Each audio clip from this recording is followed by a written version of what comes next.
Leader வந்து மக்களை அமோக ஆதரவு கொடுத்தீங்க ஃபிலிம்ஸுக்கு. அது எங்களுக்கு மேலும் வந்து ஒரு இன்னும் கவனமாக செயல்படணும். இன்னும் மக்கள் வந்து எதிர்பார்ப்பு அதிகமாக இருக்குது. அது சரியாக செய்யணும்னு நாங்கள் எங்கள் டீம் முழுசும் ரொம்ப கவனமாக செயல்படுறோம். அடுத்த படம் வரட்டும், ரிலீஸ் ஆகட்டும். ஆடியோ லான்ச் வந்து அதான் மார்ச்சில் பிளான் பண்ணுறோம். டீசர் வந்து சீக்கிரம் ரிலீஸ் பண்ணிடுவோம். ஏன்னா எந்த இடத்துல வைக்கலாம்? நேரு இல்லை ஸ்டேடியம் இல்லைன்னா ட்ரேட் சென்டர். ப்ரமோஷன்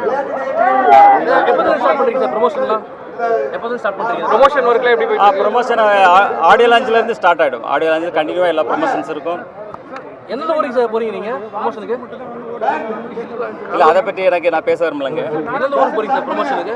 எந்தெந்த ஊருக்கு போறீங்க சார் ப்ரமோஷன்? இல்லை, இது தொடர்ந்து தமிழ்நாட்டில் உள்ள அனைத்து கல்லூரி மாணவர்களையும் அனைத்து ரசிக பெருமக்களையும் சந்திக்க இருக்கிறேன்.